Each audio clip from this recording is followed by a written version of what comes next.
É bom a fazer contas de cabeça? Parece um dom que faz a diferença na hora de contar o troco ou de saber o desconto de um determinado produto no supermercado. Saber porque é que certas pessoas são mais hábeis do que outras no que toca a deslindar o mundo da matemática sem calculadoras é uma questão sobre a qual Joana Brocardo se tem debruçado. A diretora da Escola Superior de Educação do Politécnico de Setúbal tem em mãos um projeto com o nome Pensamento Numérico e Cálculo Flexível, aspectos críticos, e pretende aprofundar o entendimento do cálculo mental. Deixemos os números de parte por agora e ouçamos as palavras da coordenadora deste projeto. Esta equipa tinha desenvolvido um projeto, começou a trabalhar nas áreas do número e do cálculo numérico e das operações em 2006, 2007. Portanto, nós tivemos um grande projeto que ficou conhecido, ele não tinha este nome tal e qual, mas ficou conhecido como desenvolver o sentido número e, portanto, a nossa área de intervenção foi muito ligada a trabalhar com professores e desenvolvemos materiais com professores, tanto a nível do pré-escolar como do primeiro ciclo e do segundo ciclo, para perspectivar uma forma de trabalhar contínua com as crianças, que fosse numa visão de desenvolver o sentido de número. O que é isto de desenvolver o sentido de número? Desenvolver o sentido de número significa que as crianças ficam com um conhecimento do número relacionado com as operações que lhes permite raciocinar a partir das questões que têm, adequando a forma de trabalhar, calcular daquilo que é, na forma que precisam de fazer. Ou seja, quando eu preciso de fazer, para dar um exemplo, deixe-me lá pensar, um exemplo daqueles muito clássicos dos primeiros anos, logo do primeiro ano, se eu precisar de fazer imagine 30 menos 19, eu não vou fazer o algoritmo da subtração, porque o algoritmo da subtração é um algoritmo complicado e, portanto, porque se notar de 30 menos 19, logo nas unidades tirar de 0, tirar 9, não é? É aquele problema clássico que induz em erro, não é? No entanto, eu posso pensar no 19 como sendo 20 menos 1 e, portanto, a partir daqui eu consigo operar e isto é aquilo que nós dizemos que é o sentido de número. Não é?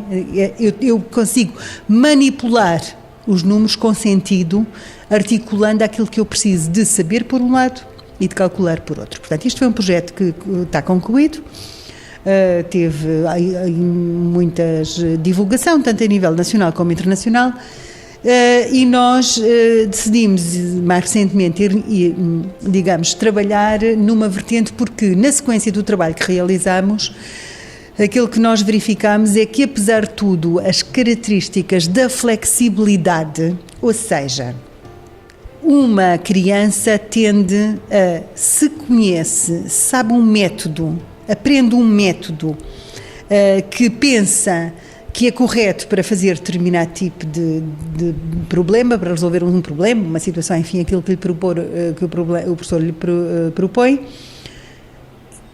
ele segue esse caminho, mesmo que esse caminho seja longo, passível de se cometerem muitos erros e, portanto, fica mais votado ao insucesso. E, portanto, aquilo aquilo em que nós estamos neste momento a trabalhar é como é que nós conseguimos trabalhar e desenvolver nas crianças. Quando eu digo nas crianças, neste momento não estamos no pré-escolar, estamos a partir do primeiro ano, portanto no primeiro ano até ao segundo ciclo, portanto até ao sexto ano, como é que nós conseguimos desenvolver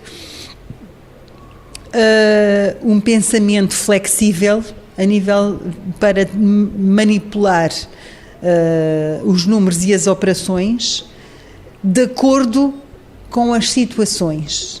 E calculando, como nós dizemos, calculando cada vez menos, ou seja, o cálculo no sentido puro passa a deixar de existir e passa a existir, sobretudo, uma manipulação mais abstrata a nível daquilo que cada número, da forma que cada número pode ser representado. Foram feitas perto de 40 entrevistas clínicas a crianças entre os 6 e os 11 anos, com o fim de testar a forma de raciocínio que é incutida por professores e educadores. Os resultados deram 2 conclusões fundamentais. Portanto, a maior parte dos alunos entrevistados não tem flexibilidade no sentido daquilo que nós consideramos ser flexibilidade de raciocínio. Portanto, os alunos seguem o processo que é claramente, que explicitam claramente que é o processo que foi ensinado pelo professor. Alguns deles conseguem, no entanto, infletir. Portanto, conseguem, ao longo da entrevista, não é? Portanto, quando nós lhe dizemos, então, mas ou isto ou aquilo, lhe chamamos a atenção, por exemplo, numa entrevista de uma aluna que é muito típica, ela utilizava um processo muito demorado,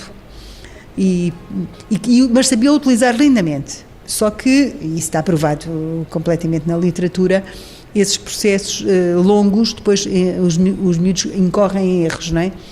E, portanto, ela sabia o fazer, estava convencida de que o ia fazer e depois, e de como é que o fazia, e eventualmente até poderia não cometer nenhum erro, não sabemos.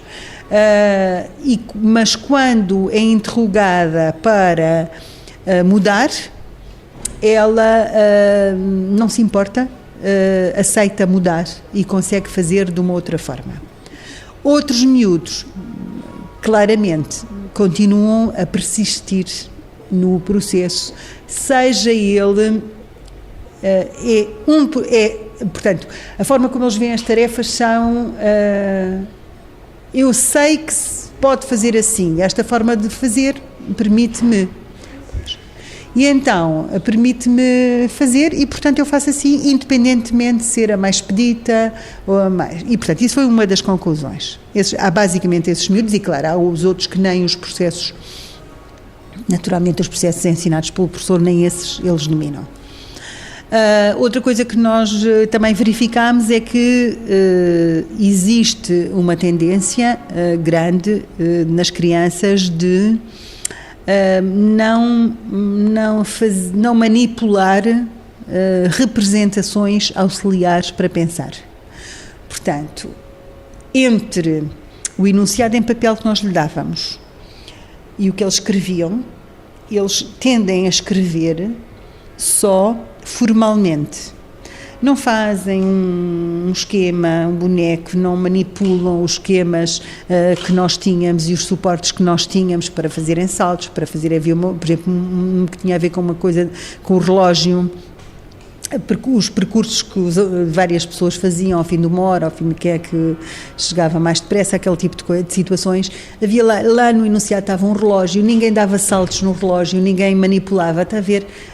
Portanto, um conhecimento muito formal da matemática e que não suporta Nós, quando não sabemos fazer de uma coisa, não é? O que é importante na vida é conseguirmos dar a volta, como nós dizemos, e na matemática também é assim, não é? Portanto, se eu não consigo fazer de uma maneira, tenho que tentar fazer de outra e tenho que perceber qual é aquela que é mais expedita para... E ao fim e ao cabo, de uma forma assim resumida e assim em common sense, é aquilo que nós estamos a tentar trabalhar com os alunos. Os resultados irão ser publicados de forma a permitir aos professores tirar dicas e novas formas de transmitir a matemática aos mais novos. Uma boa forma de tentar contrariar a falta de gosto pela matemática que tanto impera nos alunos. Há uma curiosidade pelas questões da matemática e isso há muitos estudos que fazem isso, não é invenção minha, há imensos estudos, até já com muitos anos, que indicam que uma obrigatoriedade de usar métodos que não se compreendem e que se tem que repetir sucessivamente, conduz a que as pessoas fiquem a detestar tudo aquilo que se faz. Eu costumo dizer aos meus alunos, portanto, futuros professores, Eu defendo, por exemplo, um exemplo das experiências que todos nós nos lembramos quando andamos na escola. Quando andávamos no primeiro ciclo, eu ainda andei no primário, não é? E naturalmente eu até gostava de matemática, não é? Mas, por exemplo, eu quando lhes digo, eu acho que é importante e acho mesmo as crianças devem saber a tabuada, portanto não é, eu acho que eles devem saber coisas de cor e portanto não é essa questão de poupar a criança, elas têm uma memória bestial e aquilo não lhes ocupa nada e é muito bom, e até porque eles precisam de saber coisas de cor para serem proficientes a nível do desenvolvimento de cálculo, como é óbvio. Mas se querem que as crianças não aprendam a tabuada, mandem fazer tabuadas escritas para casa. Portanto, qualquer pessoa vomita fazer um trabalho tão inspirador como escrever a tabuada do não sei quantas vezes, e toda a gente sabe que nenhum de nós fez aquilo para aprender a tabuada, fazíamos de carreirinha, vezes, igual, não era? Para não decorar nada, era tudo menos para aquilo para nós decorarmos. Portanto, há uma série de, nem sei bem porquê, de tarefas que se foram institucionalizando e que o objetivo delas, mesmo que não seja esse o objetivo, acaba por deixar esmorecer aquele gosto, aquela curiosidade, aquela criatividade até que às vezes as crianças têm enquanto pensam na matemática, e até mais do que noutras áreas. A equipa que trabalha este projeto reúne 10 investigadores da área didática e em breve incluirá também professores da zona de Lisboa, Setúbal e Porto Alegre. As crianças continuarão a ser confrontadas com o desafio dos números por este projeto até 2016.